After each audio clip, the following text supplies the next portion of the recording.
తాకట్టులో ఉన్న బంగారాన్ని విడిపించి ఆ రోజున్న మార్కెట్ ధర కట్టి మిగిలిన డబ్బును మీకు అందిస్తుంది కొమ్మూరి గోల్డ్. జై వీరబ్రహ్మజై గోవిందమాంబజై. నేను మీ కృష్ణమాచార్య. శ్రీ బ్రహ్మపదం గోచారవశాత్తు ఉన్నటువంటి గ్రహగతుల్ని గవ ప్రశ్నను క్రోడీకరించుకుని 2026 సంవత్సరం జూన్ మాసం మకర రాశి వారి యొక్క రాశిఫలం. శివాయ బ్రహ్మణే నమ. వీరబ్రహ్మేంద్ర స్వామిని నమో నమ. జై వీరబ్రహ్మజై గోవిందమాంబజై. వచ్చినటువంటి ఫలితం 5. ఇది బుధుడికి సంబంధించినటువంటి ఫలితం. బుధుడు బుద్ధికారకుడు. వృత్తి వ్యాపార సంబంధమైనటువంటి ఉద్యోగాలకి అనుకూలవంతమైన స్థితిగతినిచ్చేవాడు. కానీ ప్రస్తుతం నడుస్తున్న గ్రహగతులు ప్రశ్నాశాస్త్రాన్ని అనుసరించిన వచ్చేటువంటి ఫలితాన్ని ఒక్కసారి లెక్కిస్తే రాహుకేతువులు, దేవగురు అయినటువంటి బృహస్పతి కొన్ని విషయాల్లో మీ యొక్క ఉన్నతికి అడ్డు తగిలే అవకాశం ఉంది.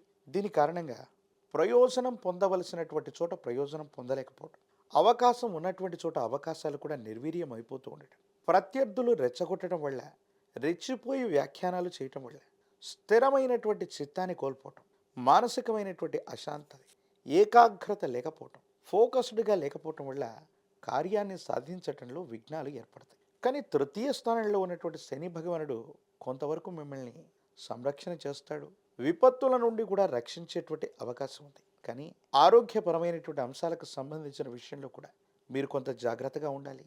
చీలమండ, కండరాలు, భుజానికి సంబంధించినటువంటి నొప్పి, కొన్ని దీర్ఘకాలికంగా ఉన్నటువంటి సమస్యలతో పాటు మానసికమైనటువంటి ఒత్తిడి వల్ల మీరు ఇబ్బంది పడే అవకాశం ఉంది. దీనికి ప్రధానమైనటువంటి కారణం ఏంటంటే విరామం విశ్రాంతి లేనటువంటి ప్రయాణాలు లేదా పనులు, మరోవైపు కుటుంబానికి సంబంధించినటువంటి వ్యక్తులతో అసౌకర్యం ఎక్కువగా కలుగుతూ ఉండటం, వాళ్ళు కొన్ని విషయాల్లో మిమ్మల్ని విమర్శిస్తూ ఉండటం, భార్యాభర్తల మధ్య కూడా సఖ్యత లేకపోవటం, అనవసరమైనటువంటి వాగ్వివాదాలు జరుగుతూ ఉండటం వల్ల ఇంటా బయట ఒత్తిడి తట్టుకోలేక పనులు సాధించడంలో జాప్యం ఏర్పడడం, కానీ అవకాశాలు తప్పిపోయే అవకాశం కూడా కనిపిస్తుంది. కానీ కొన్ని విషయాల్లో సవాళ్ళను తీసుకుంటారు. ఎలాగైనా సరే నేను అధిగమించాలి, కోల్పోయినటువంటి చోటే నా ప్రభావాన్ని నిలబెట్టుకోవాలన్నటువంటి ప్రయత్నాలు కూడా కొనసాగిస్తుంటారు. భగవత్ సంబంధమైనటువంటి అనుగ్రహం ఉంది, యోగదాయకమైనటువంటి ఫలితాలు ఉన్నాయి. అయితే కొన్ని విషయాల్లో మాత్రం మానసికమైనటువంటి ఆందోళన అధికమైపోయి ఏమీ చేయలేనటువంటి నిస్సహాయమైనటువంటి పరిస్థితుల్లోకి, అంటే పని భారం తట్టుకోలేక కొంతకాలం విరామం తీసుకుందాం, విశ్రాంతి తీసుకుందాం, తీర్థయాత్రలకు వెళదాం, లేదా స్నేహితులతో బంధువులతో కలిసి విహారయాత్రకు వెళదామనేటువంటి ఆలోచన కూడా వస్తారు. కానీ ఏ ప్రయత్నం చేస్తున్నప్పటికీ కూడా పనుల మీద ఏకాగ్రత లోపిస్తుంది. ప్రతి ఒక్కరితో విరోధం సంభవించే అవకాశం ఉంది. వీటి పట్ల కొంత జాగ్రత్తగా ఉండాలి. సంతానానికి సంబంధించిన స్థితిగతులు, వాళ్ళకు సంబంధించినటువంటి విద్య మీరు ఎక్కువగా ఆలోచిస్తారు. మీ ఆధ్వర్యంలో నడుస్తున్నటువంటి వ్యాపార సంబంధమైనటువంటి అంశాలు అనుకూలంగా ఉన్నాయి. కానీ అధికారుల యొక్క ఒత్తిడి లేదా భయం మీ పట్ల ఉండేటువంటి అవకాశం ఉంది. ప్రభుత్వానికి సంబంధించినటువంటి వ్యక్తులు, సమాజానికి సంబంధించిన ఉన్నత స్థాయి వ్యక్తులతో మీకున్న సాహచర్యం వల్ల గడ్డు పరిస్థితులు నెట్టుకొస్తారు. కానీ మీకు దక్కవలసినటువంటి సముచితమైనటువంటి గౌరవం దక్కపోవడం మీకు ఆందోళన కలిగించేటువంటి అంశమే.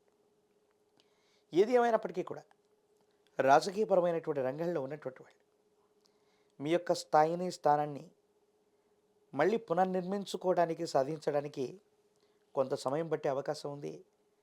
విద్యార్థులు ఏకాగ్రత కోల్పోవటం వల్ల మంచి ప్రగతిని, ఉత్తీర్ణతని సాధించలేకపోవచ్చు. కాబట్టి ఏకాగ్రతతో కూడినటువంటి విద్య అవసరం. నిరుద్యోగులకి ఉద్యోగ అవకాశాలు ఉన్నాయి. దూర ప్రాంతం, దూర దేశానికి వెళ్ళే ప్రయత్నాలు తప్పకుండా సఫలీకృతం అవుతూ ఉంటాయి. వివాహానికి సంబంధించిన విషయాల్లో మాత్రం జాప్యం వాటిల్లుతుంది. ప్రేమ వివాహాల పట్ల తస్మాత్ జాగ్రత్త. కొన్ని ఇబ్బందులు, సమస్యలు, ప్రతిబంధకాలు కనపడుతూ ఉన్నాయి. ఆరోగ్యపరమైనటువంటి అంశాలు, ఆర్థికపరమైనటువంటి స్థితిగతుల పట్ల కూడా జాగ్రత్త. చిన్న చిన్న అప్పులన్నీ కూడా తీర్చడానికి ఆర్థిక సంస్థ నుంచి కానీ, ఒక వ్యక్తికి నుంచి కానీ పెద్ద స్థాయిలో వేరొక రుణాన్ని కూడా తీసుకోవలసి వస్తూ ఉంటుంది. హనుమ ఆంజనేయ స్వామి వారి యొక్క పూజాది క్రతువులు అనుకూలవంతమవుతూ ఉంటాయి. 108 కదలి ఫలాలతో, అరటిపళ్ళతో హనుమంతుల వారికి సంబంధించినటువంటి అష్టోత్తరాన్ని చేయటం వల్ల అత్యంత అనుకూలవంతమైన ఫలితం లభిస్తుంది. ఆంజనేయ స్వామి వారికి తమలపాకులతో, నాగవల్లి దళాలతో ఆకుపూజాది క్రతువును చేయించటం, లేదా నాగవల్లి దళాలతో మాలను స్వామివారికి అలంకరింప చేయటం కార్యసిద్ధి కలిగించేటువంటి అంశం. తంత్రమాల చూర్ణం చేత అనునిత్యం స్నానం చేయటం అత్యంత అనుకూలవంతమైన ఫలితాలకు కారణమవుతుంది. యోగదాయకమైనటువంటి స్థితిగతుల్లో జీవితం ఉంటుంది. భవిష్యత్ అంతా కూడా చక్కగా ఉండేటువంటి అవకాశం కనిపిస్తుంది. మరిన్ని వీడియోలు చూడడానికి మన ఛానల్ని లైక్ చేయండి, షేర్ చేయండి, తప్పకుండా సబ్స్క్రైబ్ చేయండి.